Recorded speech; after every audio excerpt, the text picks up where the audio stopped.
relacionado con rabia a un cuadro relacionado con distemper, ¿verdad? Generalmente, como vimos, rabia en muchas ocasiones da una rabia paralítica. Generalmente vamos a encontrar animales con tortícolis, vamos a encontrarlos, pero están relativamente conscientes o pueden llegar a tener una descompensación severa. Se puede llegar a ver algún tipo de convulsiones, pero no son tan comunes las convulsiones cuando ya estamos en el estado neurológico de la rabia, ¿verdad? Comparado a distemper, que sí tiene un poquito más de esa presentación de convulsiones, con un poco más de babeo, ¿verdad? A la hora de hacer las convulsiones con esos movimientos de hocico que son relativamente frecuentes, ¿verdad? Y sí, ya más esta presentación que es un poco más clásica, similar a la del león que también vimos anterior. Generalmente también vamos a tener que las convulsiones pueden llegar a ser tan agresivas que el animal puede estar sedado, ¿verdad? Lo podemos tener bajo sedación y siguen presentándose las convulsiones. Las convulsiones pueden disminuir en su intensidad cuando el animal está en sedación, pero generalmente no logramos hacer que la convulsión pare del todo. Entonces también van a ser convulsiones bastante severas. ¿Ok? Luego otro agente etiológico que Profe, vamos a ver. Sí, Roger, dígame. ¿cómo estás? ¿Todo bien? Luis, perdón, dígame. Todo bien, profe. Yo molestando. Es que no sé si ya empezaste a grabar, digo. Cierto, perdón. Gracias Tranquis, por tranquis. recordarme, porque siempre se me olvida. Okis, okis. Más muchas gracias a usted, profe. Está bien, ya lo voy a poner a grabar. Dame un segundo.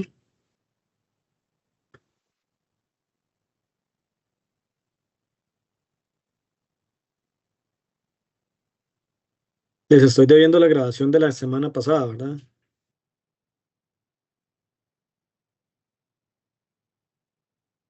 Me parece que sí, profe. Ok, ahora se las paso. Listo. Ok, vamos a ver otro agente teológico que ha venido teniendo importancia principalmente en los últimos años. Em, sí, cabe recalcar que esta enfermedad no se ha dado hasta el momento en Costa Rica, principalmente se ha dado en zonas templadas, afectando principalmente, afecta a murciélagos, ¿verdad? Generando un síndrome que se conoce como síndrome de la nariz blanca. Afecta principalmente murciélagos y de zonas principalmente de Norteamérica, y ha tenido bastante importancia o impacto en poblaciones de Estados Unidos, Canadá, eh, y se ha venido, por así decirlo, detectando también en partes nortes de México. Em, y además también por distribución mundial también afecta Euroasia. Sin embargo, en Euroasia se considera que es como un hongo un poco más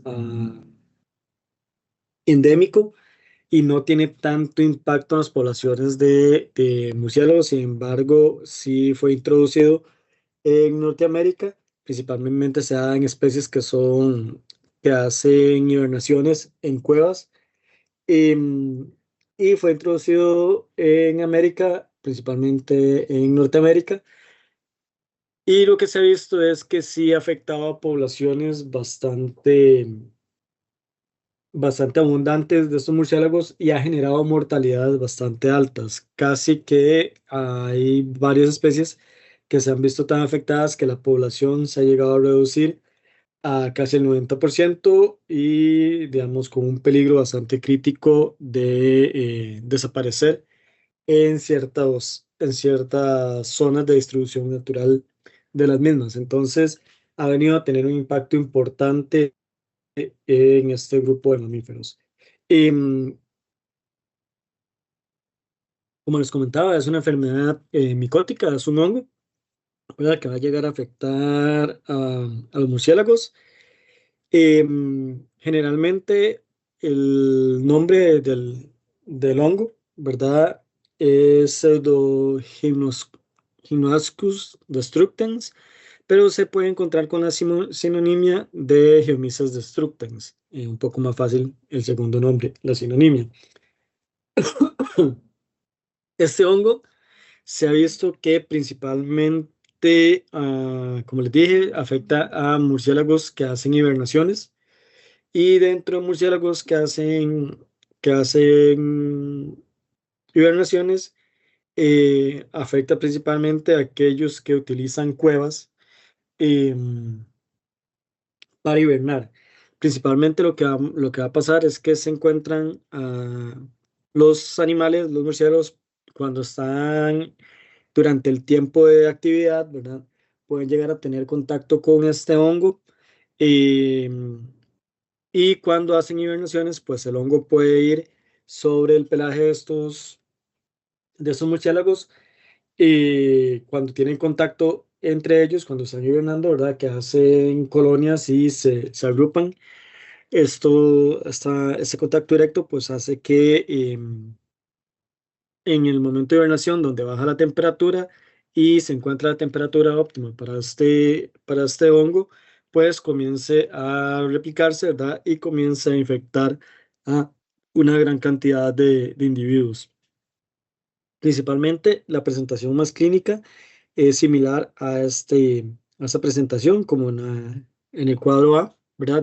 Donde vemos el murciélaguito y en la zona de la nariz, del plano nasal y alrededor de la boca se ve como este crecimiento del hongo, ¿verdad? Que se ve como una mota, por así decirlo, blanquecina, que va creciendo alrededor de la nariz, alrededor de la cavidad oral. Va a llegar a afectar también lo que es el borde de las orejas y tiene un impacto importante también a nivel de las membranas de las alas, de los patagios, ¿ok? Sea un crecimiento excesivo cuando las temperaturas son bajas, ¿verdad? En esos periodos de hibernación de los murciélagos, principalmente la temperatura óptima de crecimiento de este hongo es los 15 grados centígrados, ¿verdad? Pero puede tener un crecimiento en un rango de temperatura que va de los 4 a los 15 grados. Em, entonces, la dinámica del hongo principalmente es cuando va a llegar a afectar principalmente en el tiempo de hibernación, que va a ser en otoño e invierno, ¿verdad? Que son los periodos de hibernación.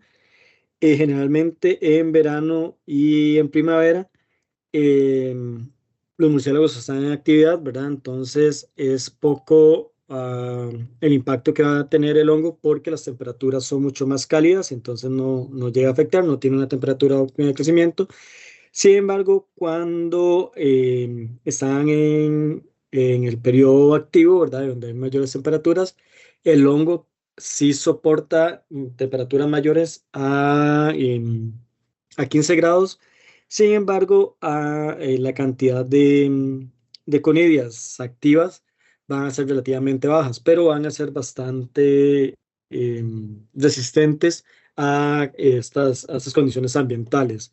Entonces, estas conidias, los murciélagos, como les mencionaba, pueden obtenerlas, pueden mantenerlas en su pelaje mientras están en zonas de actividad, o eventualmente cuando sea una diseminación en una cueva, generalmente esas conidias quedan activas en las cuevas, ¿ok? Entonces, cuando vamos a llegar a los momentos de hibernación, pues estos murciélagos llegan a estas cuevas y ya sea porque ellos tengan las conidias en su pelaje o eventualmente las conidias se mantengan en el ambiente, ¿verdad? En las cuevas, van a tener contacto con estos hospederos y a la hora de que baja la temperatura, los animales van a llegar a hibernación. ¿Y qué va a pasar en hibernación? Que generalmente las tasas metabólicas van a bajar tanto que los hace mucho más susceptibles a nivel inmunológico, ¿ok? Entonces, la capacidad inmunológica de estos animales baja. Y aunado a esto, tras de que la inmunidad, ok, hace que este periodo de hibernación los animales sean más susceptibles, ¿verdad? Por una disminución de metabolismo, una disminución en su respuesta inmunitaria, también genera que en este rango de temperatura sea el óptimo el crecimiento del hongo. Entonces, más bien el hongo se ve beneficiado por, por estos cambios ambientales y hace que pues haya una mayor intensidad de infección, ¿verdad? O cargas infectivas del hongo y nos genere la enfermedad en los murciélagos. ¿Ok? Em, entonces, vamos a tener que al haber mayor carga, pues va a haber mayor infección y esto va a generar problemas severos en murciélagos. Principalmente, como vimos y como les mencioné, ¿verdad? Las zonas más afectadas de los murciélagos van a ser bueno, la cara, ¿verdad? Principalmente en la zona nasal, la zona oral, las orejitas y los patagios, ¿verdad? O las membranas de las alas. Una característica que interesante y que tenemos que tener presente es que en muchas ocasiones las membranas de las alas en un murciélago les va a ayudar a termorregular y les va a ayudar también tiene cierta capacidad de regular intercambio gaseoso. Entonces tiene una función bastante importante, no solamente vuelo, ¿verdad? Sino también estas funciones metabólicas. Entonces lo que vamos a tener es que en estos momentos en los que los animales están hibernando, ya las conidias van a generar hifas, ¿verdad? Que van a comenzar a invadir la epidermis de estas zonas donde van a invadir principalmente. Y van a comenzar a generar daños a nivel del tejido. Cuando comenzamos a tener daños a nivel de los patágidos, ¿verdad? De las membranas de las alitas, pues va a haber una disrupción en esta capacidad regulatoria, respiratoria y, y térmica que les va a ayudar a los murciélagos a mantenerse bien, ¿verdad? Mientras tienen una tasa metabólica muy baja. Entonces, lo que va a generar es que como se va a dar una alteración a nivel de la regulación accesoria respiratoria que tienen las alas, ¿verdad? Vamos a comenzar a tener una disminución o una regulación adecuada del dióxido de carbono, principalmente con una disminución en la excreción del dióxido de carbono que se está dando en las alas de los murciélagos. Y esto va a hacer que el animal comience con una acidosis respiratoria, ¿verdad? Am, Además de la acidosis respiratoria, también el hongo va a generarnos irritación en los animales, generalmente cuando se está generando las lesiones, ¿ok? Entonces, cuando las cifas comienzan a proliferar, ¿verdad? Va a comenzar a generar este problema de extracción de dióxido de carbono, la acidosis respiratoria, y además va a generar eh, que el animal no se sienta bien, ¿verdad? Que el animal salga de su periodo de torpor, ¿verdad? O hibernación en ciertos lapsos de tiempo, y esto va a hacer que haya un aumento en la tasa metabólica del animal, ¿verdad? Porque se va a activar eh, el animal va a dejar o va a salir de su hibernación, pero se va a va a estar más activo y lo que hace es que ese metabolismo que tiene abajo comienza a activarse, ¿verdad? Y comienza a aumentar las tasas metabólicas. Entonces, esto nos va a generar que va a pasar por un aumento en la salida de esos estados de torpor del animal. Y además, como va a presentarse un proceso inflamatorio, generalmente va a aumentar también la temperatura corporal del murciélago. ¿Ok? Esto va a generar que a la hora de mantenerse más activo, comienza a haber una acidosis respiratoria. El animal va a tratar de hiperventilar para normalizar el pH sanguíneo, ¿verdad? Además de esto, a la hora de ver una lesión a nivel de las alas, ¿verdad? Donde hace una regulación de, de la respiración y además es termorregulatoria, ¿verdad? A la hora de activarse el murciélago en esos periodos de hibernación, pues también vamos a comenzar a tener una pérdida de agua por evaporación. Esto va a ser aumentando las tasas respiratorias, aumentando la tasa metabólica y generando una pérdida mayor de agua, va a hacer que el animal comience a deshidratarse y comience a perder electrolitos. Y esto lo que nos va a aumentar es que se dé un mayor gasto energético, ¿verdad? Generalmente, como sale del estado de hibernación y durante el estado de hibernación lo que hacen es tener un metabolismo más de grasa, ¿verdad? Para tener energía. Como el animal se activa, lo que vamos a hacer es que va a aumentar ese consumo de grasa, ¿verdad? Porque lo estamos sacando de su estado metabólico basal.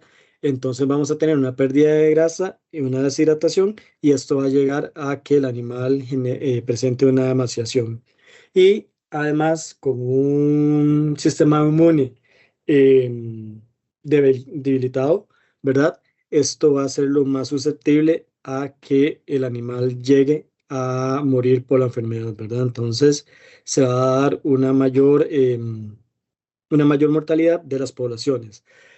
Además, se ha visto que en muchas ocasiones hay ciertos animales que resisten las intensidades de infección y las infecciones durante la temporada de hibernación. Sin embargo, cuando salen de la temporada de hibernación, ¿verdad? Y ya van a llegar a una tasa metabólica normal por la actividad, esto les va a permitir tener una respuesta inmunitaria mucho mayor. Sin embargo, se ha visto que cuando esto pasa y las intensidades de infección del hongo son muy altas, lo que vamos a tener en esos periodos, cuando ya logran tener una respuesta inmune contra el hongo, es que se hace una respuesta inmunitaria exacerbada. Entonces, en muchas ocasiones, lo que vamos a tener es que el animal resiste la infección durante el periodo de hibernación, pero a la hora de tener una respuesta inmune, como sea de esa forma exacerbada, pueden llegar a generar muerte del animal, ¿verdad? Por procesos inflamatorios sumamente severos, ¿ok? Entonces, son animales que están muy debilitados porque han gastado sus recursos energéticos y a la hora de tener esa respuesta inmune tan exacerbada, lo que va a llevar es a un colapso del animal, ¿ok? Entonces, puede llegar a generar esta, esta respuesta inmune tan severa, puede llegar a generar también mortalidades de los animales cuando inicia los periodos de primavera y ya comienzan a activarse para, eh, para tener digamos, una vida normal activa. ¿Ok? Entonces vamos a tener que este hongo los va a afectar tanto en el periodo de hibernación, ¿verdad? Por todas las afecciones que vemos, más cuando ya va a tener más un impacto asociado a la activación del sistema inmune cuando ya logran salir de la hibernación y logran y habían controlado las infecciones durante este periodo de hibernación, también pueden llegar a morir por esta reacción inmunológica eh, severa. ¿Ok? ¿Queda claro esto?